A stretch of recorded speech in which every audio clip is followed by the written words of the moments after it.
नमस्कार दोस्तों, मैं हूँ निशु और मेरे चैनल निशु डिवाइन विल्स में आप सबका बहुत बहुत स्वागत है। तो दोस्तों, कैसे हैं आप सब? आई होप आप सब लोग अच्छे होंगे, स्वस्थ होंगे और मस्त होंगे। दोस्तों, आज की वीडियो में मैं एक बहुत ही महत्वपूर्ण जानकारी के साथ आई हूँ, जिसमें मैं आपको बताने जाऊँगी कि लंका युद्ध ख़त्म होने पे वानर सेना का क्या हुआ था। तो आइए चलिए दोस्तों, इसी पे आज प्रकाश डालते हैं।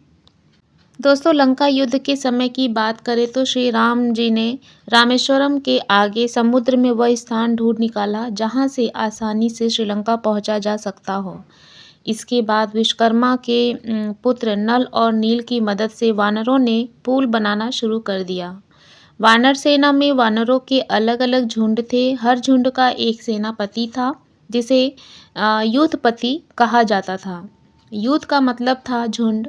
लंका पर चढ़ाई के लिए सुग्रीव ने ही वानर तथा रिछ सेना तैयार की थी, जिसमें वानरों की संख्या लगभग 1 लाख बताई गई है। दोस्तों, माना जाता है कि लंका विजय के बाद ये विशाल वानर सेना फिर अपने अपने राज्यों के अधीन हो गई, क्योंकि अयोध्या की राज्यसभा में राम ने राज्याभिषेक के बाद लंका और किष्किंधा आदि राज्यों को अयोध्या के अधीन करने के प्रस्ताव को ठुकरा दिया था। ये वानर सेना राम के राज्याभिषेक में अयोध्या भी आई और फिर वापस लौट गई। दोस्तों, सदियों से भगवान राम और रावण सत्य और असत्य का प्रतीक बने हुए हैं। माता सीता का हरण करने वाले रावण को वनवासी श्री राम ने वानरों की विशाल सेना के साथ हरा दिया था। राम की जीत और लंकापति रावण की इस हार को बुराई पर अच्छाई की विजय के तौर पर हर साल हम मनाते हैं। श्री राम की इस विजय में वानर सेना ने पग पग पर उनका साथ दिया था, लेकिन लंका की इस विजय के बाद आखिर ये वानर सेना कहाँ चली गई? क्या आपने कभी सोचा कि रामायण की इस कथा में लंका विजय के बाद वानरों का क्या हुआ? फिर उसने कोई लड़ाई क्यों नहीं लड़ी, या ये सेना कहाँ गायब हो गई? तो उसी पे आज मैं वीडियो लेकर आई दोस्तों।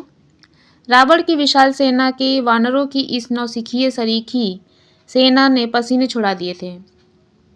वाल्मीकि रामायण के अनुसार श्री राम रावण युद्ध में वानर सेना की महत्वपूर्ण भूमिका थी, लेकिन इस सेना का क्या हुआ? वानर सेना के प्रमुख नेता और महान योद्धा सुग्रीव और अंगद का क्या हुआ? इन सवालों का जवाब रामायण के उत्तरकांड में दिया गया है।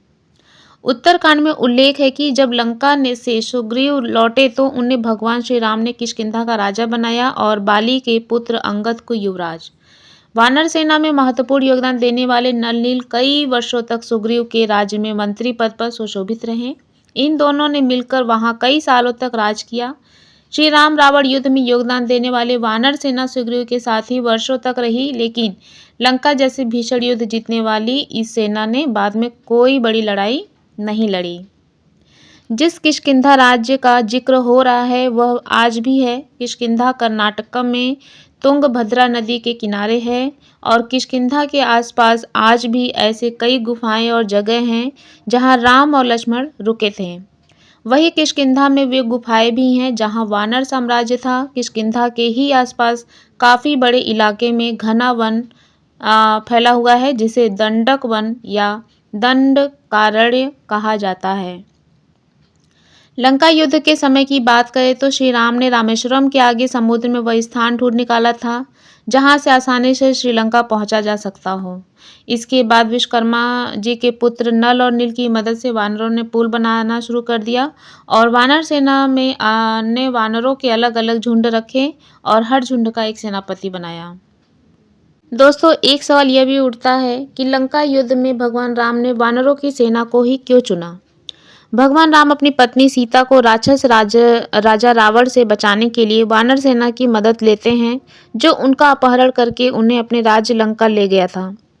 वानर सेना ने अपनी असाधारण शक्ति, चपलता और बुद्धिमत्ता के साथ रावण के खिलाफ युद्ध में भगवान राम की मदद करने में महत्वपूर्ण भूमिका निभाई। तो दोस्तों, आप लोगों ने जाना कि लंका युद्ध खत्म होने के बाद वानर सेना का क्या हुआ, और इन्हीं जानकारी के साथ अपने वीडियो को यहीं पे विराम देते हैं। मिलते हैं अपने एक नए वीडियो के साथ, एक नए आचार विचार और उपाय के साथ। तब तक के लिए मेरे साथ मिलकर बोलिए जय श्री राम, जय बजरंगबली और साथ में बोलिए हर हर महादेव, हर हर शंभू।